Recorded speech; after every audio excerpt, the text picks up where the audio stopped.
नमस्कार। अमन study point पर आप लोगों का हार्दिक स्वागत है। डेली डोज सीरीज में हम लोग साइंस को पढ़ रहे हैं। साइंस में बायोलॉजी में आज हम लोग ब्लड सर्कुलेटिंग सिस्टम और स्केलेटल सिस्टम, इन दो से जो प्रश्न आते हैं उनके बारे में डिस्कस करेंगे। इंपॉर्टेंट वीडियो है, अच्छा लगेगा तो वीडियो को लाइक कर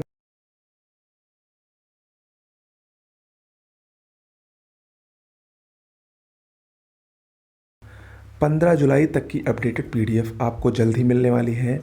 संभवतः 2 से 3 दिन में ये लॉन्च हो जाएगी। ओके, चलिए शुरुआत करते हैं रक्त परिसंचरण तंत्र यानी ब्लड सर्कुलेटिंग सिस्टम की। ब्लड सर्कुलेटिंग सिस्टम, इसकी खोज विलियम हार्वे ने की थी। सबसे पहला तो यही महत्वपूर्ण है और कई बार परीक्षा में ये आया है और आने की संभावना भी रहती है। ब्लड सर्कुलेटिंग सिस्टम की खोज विलियम हार्वे ने की। अगर हम ह्यूमन ब्लड की बात करें तो ह्यूमन ब्लड यानी मानव रक्त एक तरल संयोजी ऊतक है। ओके, ह्यूमन ब्लड में 60% प्लाज्मा और 40% कॉर्पसल्स यानी कणिकाएँ पाई जाती हैं। यानी जो ह्यूमन ब्लड होता है वो दो चीज़ों से मिलकर बना होता है, एक कणिकाओं से यानी कॉर्पसल्स से और दूसरा प्लाज्मा से। जो 60% भाग होता है ह्यूमन ब्लड का वो प्लाज्मा होता है, जबकि 40% में कॉर्पसल्स होती हैं यानी कणिकाएँ होती हैं। और वो जो कणिकाएँ होती हैं वो 3 प्रकार की होती हैं। आरबीसी यानी रेड ब्लड कॉर्पसल्स, जिसको हम लोग लाल रक्त कणिकाएँ या लाल रुधिर कणिकाएँ कहते हैं, और डब्ल्यूबीसी यानी वाइट ब्लड कॉर्पसल्स यानी श्वेत रक्त कणिकाएँ, और तीसरा है प्लेटलेट्स। तो ये 3 प्रकार के कॉर्पसल्स यानी कणिकाएँ 40% भाग रक्त का बनाती हैं। ओके, अगर हम बात करें प्लाज्मा की तो प्लाज्मा में 90% जल होता है, 7% प्रोटीन और 0.9% लवण होता है। ओके, हम बात करते हैं कणिकाओं की। कणिकाओं में पहली है आरबीसी यानी एरिथ्रोसाइट। एरिथ्रोसाइट का निर्माण अस्थि मज्जा यानी बोन मैरो में होता है। ओके, जबकि भ्रूण अवस्था में इसका निर्माण यकृत या प्लीहा में होता है, लीवर या स्प्लीन में होता है। जबकि आरबीसी की मृत्यु यानी आरबीसी की डेथ प्लीहा यानी स्प्लीन में होती है। स्प्लीन को आरबीसी का कब्रगाह कहा जाता है, ये अक्सर प्रश्न पूछा जाता है। आरबीसी में केंद्रक नहीं पाया जाता है, लेकिन इसके दो अपवाद हैं, ऊंट और लामा। ऊंट और लामा ये दो ऐसे जानवर हैं जिनकी आरबीसी में केंद्रक पाया जाता है, और सामान्य तौर से आरबीसी में केंद्रक नहीं पाया जाता है। आरबीसी का जीवन काल 90 से 120 दिन होता है। आरबीसी का मुख्य कार्य रक्त में ऑक्सीजन का परिवहन करना होता है। ओके, बात करते हैं डब्ल्यूबीसी की यानी वाइट ब्लड कॉर्पसल्स, जिसको हम लोग ल्यूकोसाइट भी कहते हैं। डब्ल्यूबीसी का कार्यकाल 2 से 4 दिन का होता है। डब्ल्यूबीसी का जीवन काल 2 से 4 दिन का होता है। डब्ल्यूबीसी में केंद्रक पाया जाता है यानी ये केंद्रक युक्त होती हैं, और डब्ल्यूबीसी का मुख्य कार्य शरीर को रोगों के संक्रमण से बचाना, रोग प्रतिरोधक क्षमता पैदा करना होता है। ओके, कुछ बातें और देख लेते हैं। देखिए, अगर किसी व्यक्ति में आरबीसी जो उसकी सामान्य संख्या है उससे कम हो जाती है तो उसमें एनीमिया रोग हो जाता है। एनीमिया यानी रक्त की कमी। अगर डब्ल्यूबीसी किसी व्यक्ति में सामान्य से अधिक हो गई तो उसको ल्यूकेमिया यानी ब्लड कैंसर हो जाता है। ये दोनों कई बार पूछे जा चुके हैं। रक्त एक तरल संयोजी ऊतक है, यह क्षारीय होता है, इसका पीएच मान 7.4 होता है।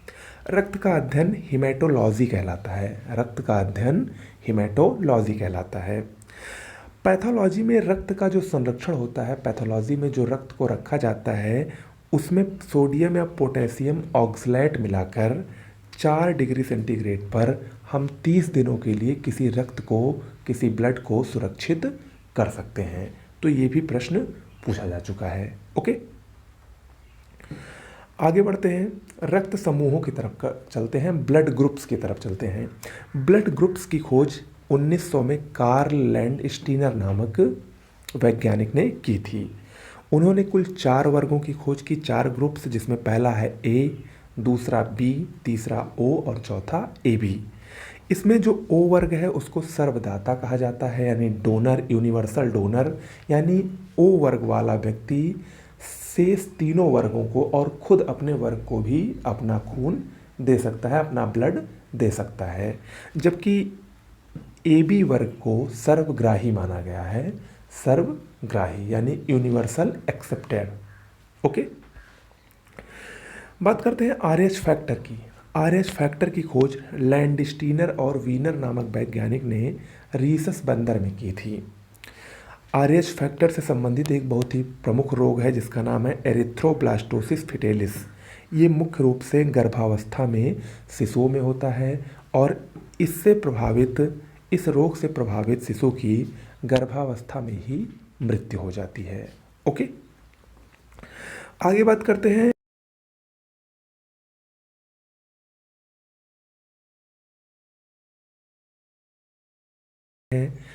मानव हृदय धड़कन की तरंग एस ए नोड से प्रारंभ होती है। मानव का हृदय प्रति मिनट 70 से 80 बार धड़कता है।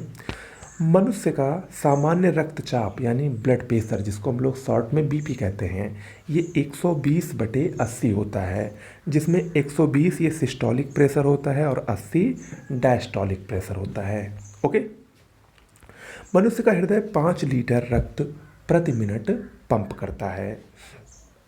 पोटेशियम ये हृदय की धड़कन पर नियंत्रण के लिए अति आवश्यक है, इम्पॉर्टेंट है। बीपी यानी ब्लड प्रेशर को किससे मापा जाता है? बीपी को मापने का यंत्र है स्फिग्मोमेनोमीटर।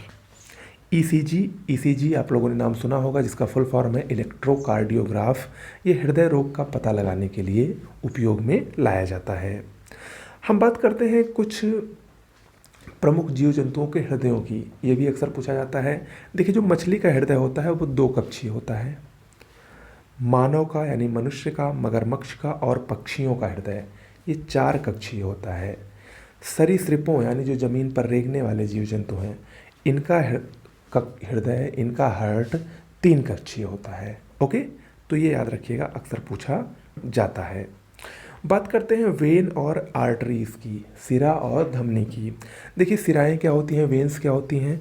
वेन्स जो हैं ये शरीर से हृदय की ओर रक्त को ले जाती हैं, यानी ये अशुद्ध रक्त को हृदय में ले जाती हैं। लेकिन इसका एक अपवाद है, पल्मोनरी सिरा, पल्मोनरी वेन्स एक ऐसी वेन्स है जिसमें शुद्ध रक्त बहता है और सभी में अशुद्ध रक्त बहता है। ओके, धमनी की बात करें, आर्टरी का काम होता है हृदय से शरीर की ओर रक्त को ले जाना, यानी ये शुद्ध रक्त को लेकर जाती हैं। सिर्फ पल्मोनरी धमनी में ही अशुद्ध रक्त बहता है। ओके, तो ये सिरा और धमनी हो गया। इसके साथ ही साथ हम लोगों ने जो ब्लड सर्कुलेटिंग सिस्टम है उसके जो मेन टॉपिक हैं, जो मेन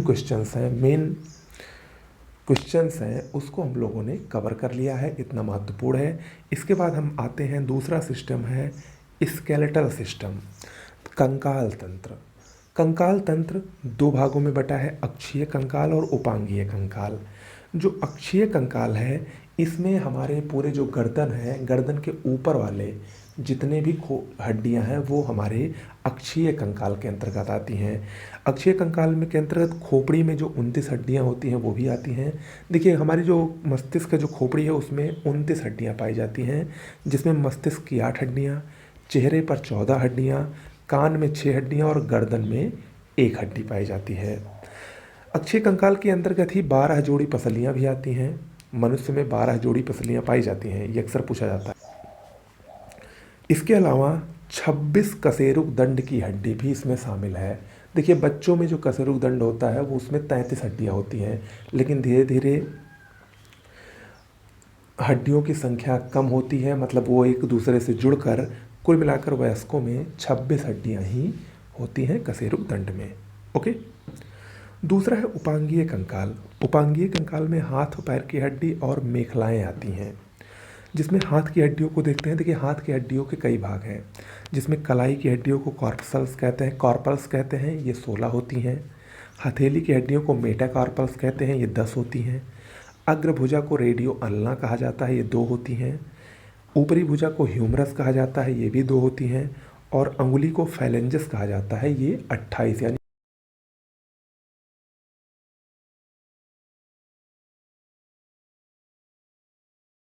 पटेला जिसको घुटने की हड्डियां कहते हैं, और 14 हड्डियां टखने की होती हैं जिसको टार्सल्स कहते हैं। ये पैरों की कुछ प्रमुख हड्डियां हैं। ओके, आगे बढ़ते हैं। शरीर की सबसे बड़ी हड्डी या शरीर की सबसे बड़ी अस्थि कौन है? फीमर। आप सबको पता होगा, बचपन से पढ़ते आ रहे होंगे। ये जांघ में स्थित हड्डी होती है। शरीर की सबसे छोटी अस्थि ये स्टेपीज होती है जो कान में हमारे होती है। लिगामेंट्स क्या है? लिगामेंट्स जब हड्डी को हड्डी से जोड़ा जाता है या हड्डी का हड्डी से जोड़ लिगामेंट्स कहलाता है। लेकिन अगर हड्डी से मांसपेशी जुड़ती है तो उसको टेंडन कहते हैं। ओके, जोड़ों में दर्द का कारण क्या होता है? लैक्टिक एसिड का जमा हो जाना। जब हमारे जोड़ों में लैक्टिक एसिड जमा हो जाता है तो उस वजह से हमको जोड़ों का दर्द का अनुभव होता है। ओके, तो ये कुछ प्रमुख बातें थीं जो इम्पोर्टेंट थीं और आप सबको इसको एक बार लिख के अच्छे से तैयार कर लेना चाहिए। ओके, आज के लिए इतना ही। नमस्कार।